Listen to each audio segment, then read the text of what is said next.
Hello everyone, welcome back to my YouTube channel Nursing to Nonset. I hope you all doing well.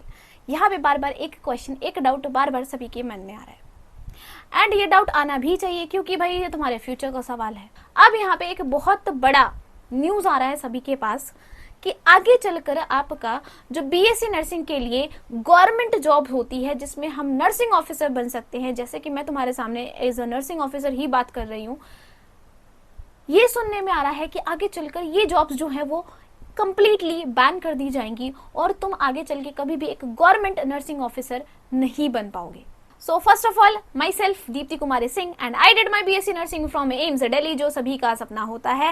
And after completing my BSc nursing I have joined a central government hospital and now working as a nursing officer, जो कि तुम लोगों का भी dream है कि after BSc nursing सभी को क्या बनना है, एक नर्सिंग ऑफिसर, वो भी सेंट्रल गवर्नमेंट हॉस्पिटल में बनना। इसका मतलब सबसे हाईएस्ट सैलरी लेना, इंडिया में बात कर रही हूँ। दूसरी एक चीज बताऊं तुम्हें, तुम एम्स से करो, कहीं से भी बीएससी नर्सिंग करो, तुम क्या कर सकते हो, गवर्नमेंट जॉब ले सकते हो इंडिया में, लेकिन तुम्हारे पास और भी स्कोप्स हैं। लाइक तुम बाहर अब्रॉड जा सकते हो और वहां पे काफी अच्छे पैसे अर्न कर सकते हो आफ्टर कंप्लीटिंग बीएससी नर्सिंग। तो अगर एक्सट्रीम सिचुएशन में भी सोचें, जो कि पॉसिबल नहीं है, सोचें और ये सोचें कि मान लो यहाँ पे तुम्हें जॉब्स मिल ही नहीं रही, कंप्लीटली बैन हो गई हैं, ना गवर्नमेंट ना प्राइवेट ना कुछ भी नहीं मिल रहा, तो हमारे पास एक बहुत अच्छा अपॉर्चुनिटी है बाहर जाके अच्छे पैसे अर्न करने का और अच्छी रिस्पेक्ट लेने का। ओके, अब बात करते हैं उस आर्टिकल की जिसको पढ़ के रोज मेरे पास 10 से 20 मैसेज आते हैं। मैं कोई नई वीडियो डालूं, उस वीडियो के नीचे कमेंट आता है कि दीदी हमने सुना है कि नॉर्सेट बैन हो जाएगा और अब हमारा फ्यूचर क्या रहेगा। आपने तो हमें बताया कि बहुत अच्छा कोर्स है, नर्सिंग कर लो, इसके बाद बड़ी आसानी से जॉब मिल जाएगी, बट अब क्या। तो एक चीज मैं तुम्हें बताऊं, तुमने नर्सिंग कंप्लीट कर ली तो मैंने क्या बोला, तुम्हें जॉब फिक्स है, तुम्हें प्राइवेट में जॉब मिले, तुम्हें गवर्नमेंट में जॉब मिले, लेकिन तुम्हारी जॉब फिक्स है, तुम निठल्ले नल्ले ऐसे नहीं बैठे रहोगे, तुम्हारे पास कोई ना कोई जॉब होगी। लेकिन बेटर क्या है कि हमारे पास गवर्नमेंट जॉब होगी। दीदी आपकी तो लग गई गवर्नमेंट जॉब, आप तो बड़े आराम से बोल देते हो सारी चीजें, तुम भी बन सकते हो। अब वो जो आर्टिकल आया, that article is about outsourcing. बोला कि जब हम लोगों के सरकार के पास पैसे नहीं होंगे तो हम क्या करेंगे, आउटसोर्सिंग निकाल देंगे। बहुत सारी जो मेडिकल फील्ड्स के अंदर जो प्रोफेशनल्स हैं, हम क्या करेंगे, उनको कॉन्ट्रैक्ट बेसिस पे ले लेंगे सो दैट हमारे जो पैसे हैं कम खर्च होंगे। ये आर्टिकल सभी ने पढ़ा और इसी का आर्टिकल को पढ़ के हु हल्ला मचा हुआ है सब जगह, जहां देखो तहां सब यही कह रहे हैं कि भैया नॉर्सेट नहीं होगा, आज 7th नॉर्सेट हो रहा है, फिर 8th होगा, उसके बाद नॉर्सेट बैन कर दिया जाएगा। तो एक चीज मैं बताऊं, ऐसा कभी भी पॉसिबल नहीं है। कभी भी ऐसा नहीं है कि ऑल इंडिया लेवल पे आप गवर्नमेंट जॉब की नर्सिंग ऑफिसर्स की वैकेंसी ही नहीं निकालोगे और आप कॉन्ट्रैक्ट पे काम करवा लोगे, ऐसा पॉसिबल नहीं। और एम्स में तो ये कभी भी पॉसिबल नहीं है, because AIIMS is a number 1 institute और नंबर 1 प्रीमियर इंस्टीट्यूट है। वो अपनी काम की वजह से, अपनी केयर की वजह से, अपनी ट्रीटमेंट की वजह से, और अगर वहां पे हम परमानेंट एम्प्लॉयज को हटा के कॉन्ट्रैक्चुअल बेसिस पे लेकर आएंगे, that is completely impossible thing.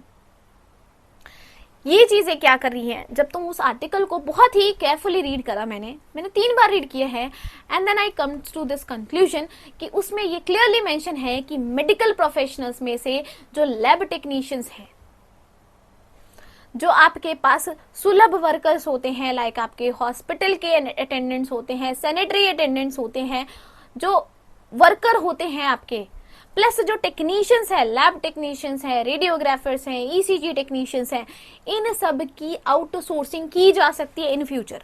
अब मैं अपने हॉस्पिटल की बात करूं तो मेरे खुद की हॉस्पिटल में नाउ डे प्रेजेंट सिचुएशन की बात करूं तो यहाँ पे doctors and nurses are permanent, but other जो स्टाफ्स हैं, मेडिकल प्रोफेशनल्स भी, जो मेडिकल टेक्नीशियंस है, पैरामेडिकल स्टाफ्स है, वो भी बहुत हद तक परमानेंट है, बट वहां पे भी बहुत सारे लोग कॉन्ट्रैक्चुअल बेसिस पे काम कर रहे हैं।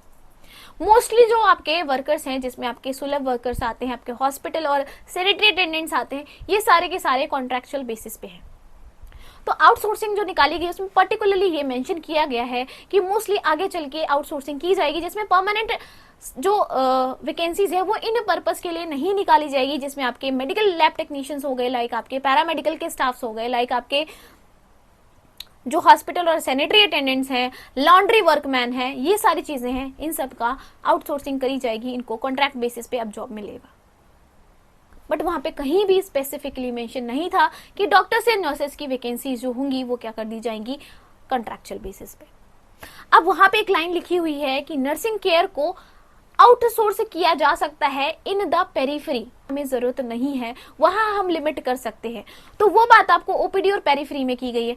और सबसे इंपॉर्टेंट चीज ये है कि ये जो आर्टिकल आया है ये बस एक सिचुएशन अराइज है कि कभी इन द फ्यूचर ऐसा केस होता है कि गवर्नमेंट के पास सारी की सारी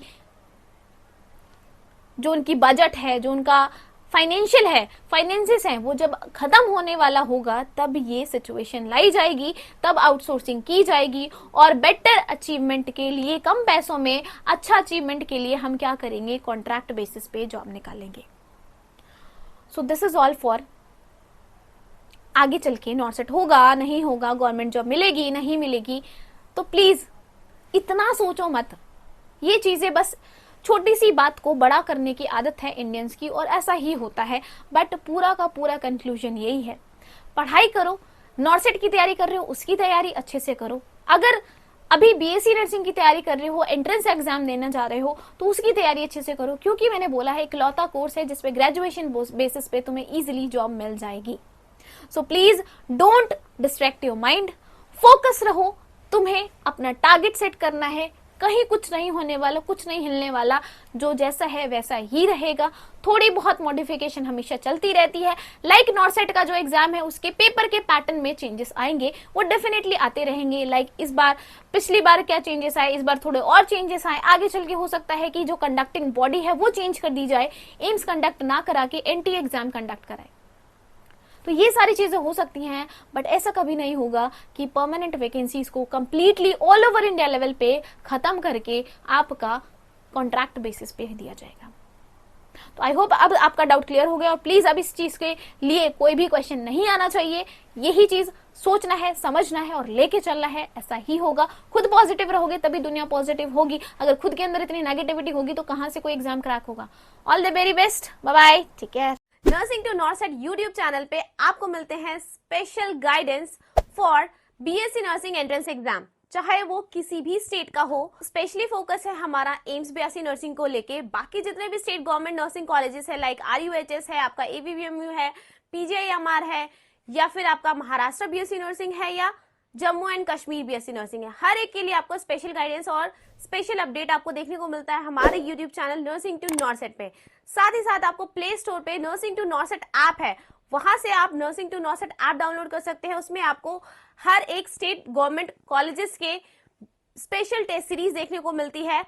एम्स बीएससी नर्सिंग हो, आरयूएचएस हो, पीजीआईएमआर हो, महाराष्ट्र बीएससी नर्सिंग हो, एवीपीएमयू हो, हर एक की टेस्ट सीरीज आपको देखने को मिलती है हमारे ऐप पे।